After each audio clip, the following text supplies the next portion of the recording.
करौली की बहादुर जनता को मैं सलाम करता हूं। आपने वो करके दिखाया जो बहुत लोगों के नजर में असंभव था। आपने साबित किया कि ये देश आज भी महात्मा गांधी जी का है, बाबा साहेब का है, सरदार पटेल जी को मानने वाले, चौधरी चरण सिंह जी को मानने वालों का ही है। आपने ये साबित किया कि रिक्शा चलाने वाले लोग, भैंसा बुग्गी चलाने वाले लोग, ट्रैक्टर, खुरपी, हल और नल चलाने वाले लोगों का यही देश है।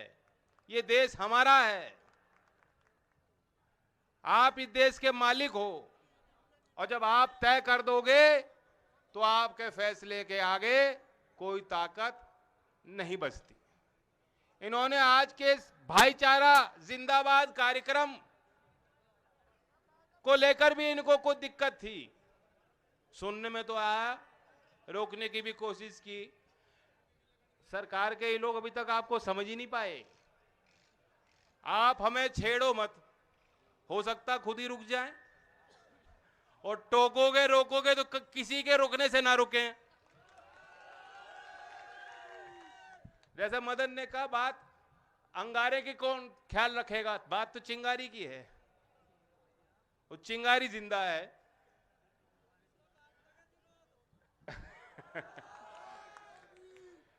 मैं कल रात को दुष्यंत जी की कविता पढ़ रहा था। मुझे लगा हमारे आपके इस अनुभव पे बिल्कुल सटीक बैठती है। सुना दूं?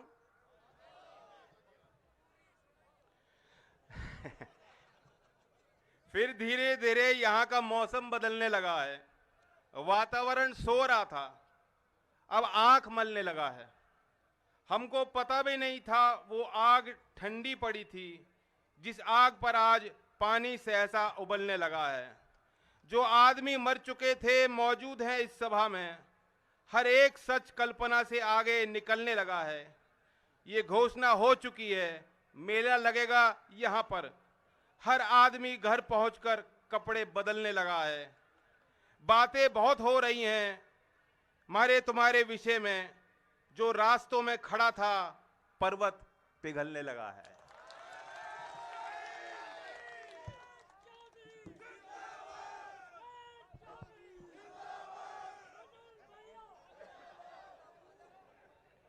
ये जीत आपकी है। आपके उस मनोबल को सलाम करता हूं। मेरे लिए बहुत मीठे अनुभव रहे। व्यक्तिगत तौर से ये चुनाव मैं हमेशा याद रखूंगा। हमारे दल के कार्यकर्ता, हमारे गठबंधन के कार्यकर्ता जिन्होंने बहुत मेहनत की, वे भी हमेशा याद रखें। 3 गांव में तो मैं हर गली हर घर तक पर्ची बांटने गया। हर मतदाता से, उनके परिवार से बातचीत करने का मौका मिला और मुझे एहसास हुआ इस बात का कितना बड़ा प्यार आज भी लोगों के मन में, दिल में है। और मैंने ये फैसला ले लिया है कि अब ये कारवां रुकेगा नहीं। हमने जो सीख ली है, जो प्रेरणा ली है आपसे, उसे पूरे प्रदेश में उस अमला जामा को बनाकर हमें लोगों के बीच जाना है। और मैं एक घोषणा करना चाहता हूं इस मंच से। नए साल के बाद समरसता अभियान के नाम से राष्ट्रीय लोकदल का एक कार्यक्रम हम शुरुआत करेंगे। और मेरा लक्ष्य है कि इस एक साल में 2023 के वर्ष में 1500 छोटे मोटे बड़े गांवों में मैं खुद जाऊंगा, डोर टू डोर जाना पड़े जाऊंगा। हर तीसरे दिन में कार्यक्रम होंगे और हर दिन 10 से 15 गांव में बैठक होंगी जहां आपको भी अपनी बात रखने का अवसर मिलेगा। इतने ऐसे गांव हैं जहां कभी चौधरी अजीत सिंह जी नहीं जा पाए, उनसे पहले चौधरी चरण सिंह जी के पांव गांव में नहीं लगे होंगे, लेकिन आज भी घरों के अंदर आपने चौधरी चरण सिंह जी को सजा के रखा है, दिलों में सजा के रखा है। कितना बड़ा आशीर्वाद, कितनी बड़ी पूंजी है। हमें अपने वैचारिक दृष्टिकोण को भी मजबूत करने की जरूरत है कि हम लोग क्यों लड़ रहे हैं, हम ये पार्टी क्यों चला रहे हैं, गठबंधन की बात क्यों कर रहे हैं। इसलिए नहीं कि सिर्फ सत्ता का रास्ता है, लेकिन हमें व्यवस्थाएं भी बदलनी है। जो चौधरी चरण सिंह जी के सपनों का भारत था, जो उन्होंने कल्पना देखी थी, जो सपने देखे थे, आज वाकई हम लोग बहुत कमजोर हैं। उस रास्ते से तो बहुत दूर चले गए।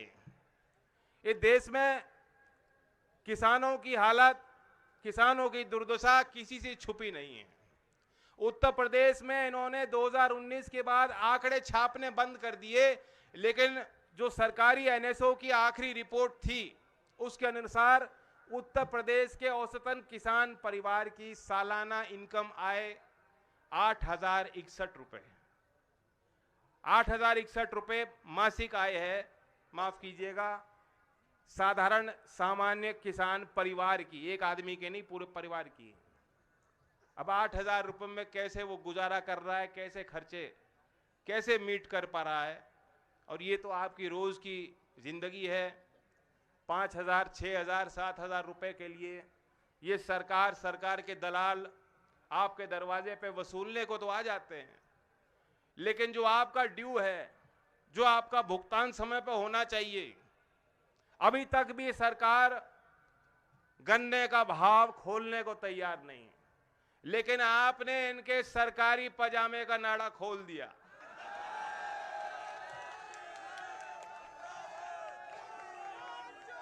अब वो बात अलग है कि बाबा जी तो पजामा पहनते ही नहीं।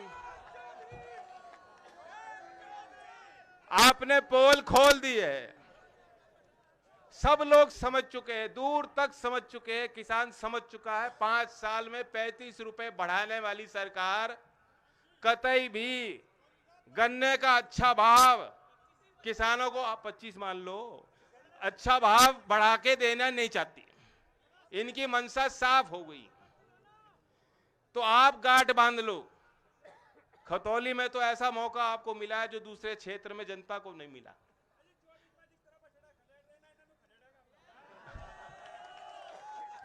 बछड़ों के झुंड हो गए। अब इतना आसान काम नहीं रहा। ये इनके झुंड यहां भी आए थे, आपने यहां से तो खदेड़ दिए।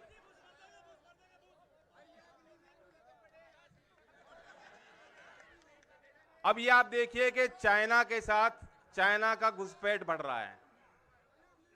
सरकार कोई जवाब देने को तैयार नहीं। सोमवार का दिन सदन चालू था, कोई खलल नहीं थी, सामान्य चर्चा दोनों सदन में हो रही थी।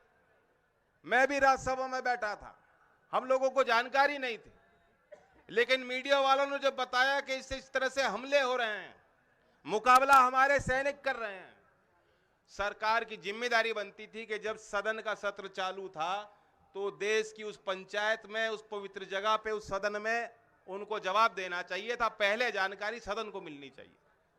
राजनाथ सिंह जी जवाब देते हैं कि सदन की छुट्टी थी, इसलिए जो घटना फ्राइडे की थी हम ट्यूसडे को बता रहे हैं, मंगलवार को बता रहे हैं।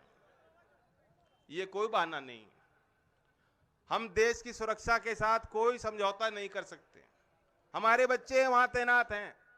मैं मांग इस मन से अपनी करता हूं, बार बार हम कह रहे हैं, फिर दोहराता हूं कि अगर हमें अपने देश के दुश्मनों से मुकाबला करना है, जो हमारे पड़ोसी राज्य से रिश्ते अच्छे नहीं हैं आज और बिगड़ेंगे आगे, और तो वो चुनौती है। अगर मुकाबला करना है तो देश के सैनिक को आप ताकत दीजिए। आज देश के सैनिक के लिए जो एक विश्वास और एक आस्था थी लोगों के मन में, जो हमारे गांव के बच्चे चाहते थे कि हमें वो नौकरी मिल जाए, वो वर्दी मिल जाए, उस वर्दी को पहनकर हम अपने खून को बहाने का काम करेंगे, कुर्बानी देने के तैयार हैं, शहादत देने के लिए तैयार हैं, उस भावना को उन्होंने ठेस पहुंचाई है। मैं मांग करता हूं, जो लोग आज ये कहते हैं कि चीन पे सवाल मत पूछो, मैं उनको जवाब देना चाहता हूं कि हम सैनिकों के हितों की बात कर रहे हैं। अग्निवीर योजना को रद्द कर दीजिए। ये योजना हमें पसंद नहीं है। देश के नौजवानों को ये गले से उतर नहीं रही योजना, किसी ने मांगी नहीं, कोई समझ नहीं पा रहा। हम चाहते हैं पक्की स्थायी नौकरी आर्मी में मिले। हम चाहते हैं हर सैनिक को, उसके परिवार को उचित सम्मान मिले, उनको पेंशन मिले। जो सरकार ये कहती है कि सैनिक को पेंशन देने के लिए हमारे पास पैसे नहीं हैं, वो देश के नए पार्लियामेंट पे पैसा क्यों खर्च करती है? 5 साल में 3,500 करोड़ रुपए अपने प्रचार में, एडवर्टीजमेंट में खर्च क्यों करती है? मोदी जी के लिए 2-2 नए-नए हवाई जहाज क्यों खरीदती है? ये मैं सवाल उनसे पूछना चाहता हूं। और एक मशहूर कवि ने कहा था ना कि तू इधर उधर की ना बात कर, मुझे बता ये कारवा क्यों लूटा, मुझे बता ये कारवा क्यों लूटा। मुझे रहजनों से गिला नहीं, तेरी रहबरी से सवाल है। तो मोदी जी अब ये कपड़ों की बात कर रहे हैं कि फलाने अभिनेता ने किस रंग के कपड़े पहने हैं।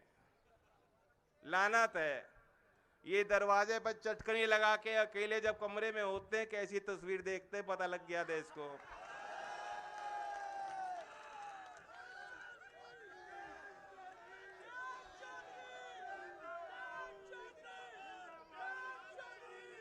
तो इधर उधर की बात ना करो, समय पे नौकरी दो नौजवानों को, समय पे किसानों को भाव दो। जो हमारे मजदूर भाई मजदूरी मांगते हैं, नरेगा योजना ठप पड़ी है, सरकार उसका बजट में कटौती करती है, उस योजना को बढ़ाया जाए। शहरी क्षेत्र में जो लोग मजदूरी मांगते हैं उनके लिए योजना बनाई जाए। हमारे गांव में पेंशन बंद हो गई, हमारे शिक्षण संस्थान से जुड़े बच्चे बता देंगे स्कॉलरशिप बंद पड़ी हैं। अभी मौलाना आजाद फेलोशिप के नाम पे विज्ञान के क्षेत्र में जो हमारे माइनॉरिटी के बच्चे पढ़ रहे थे, उस योजना को सरकार ने बंद कर दिया, कैंची चला दी। तमाम ऐसी बातें हैं, ऐसे मुद्दे हैं जिनको लेकर हम अब से लेकर 2024 तक जनता के बीच रहेंगे। मैं धन्यवाद देता हूं कि आपने जिस तरह से जो प्यार दिया और चुनाव बाद भी पूरा दबाव सहन किया। खानपुर की चर्चा भी मेरे पास है, एक आध प्रतिष्ठानों पे जो उन्होंने छापे मारे वो भी जानकारी हम पे है। कोई चिंता करने की बात नहीं है, किसी के साथ अन्याय होने वाला नहीं है। 23 तारीख चौधरी चरण सिंह जी की जयंती है। मैं आप सबको न्योता देता हूं, जो आ सकें किसान घाट पे, भरतपुर पे और अपने गांव में उसको मनाने का काम करें। धन्यवाद। जय हिंद, जय भारत। हर खबर आप तक सबसे पहले NS9 न्यूज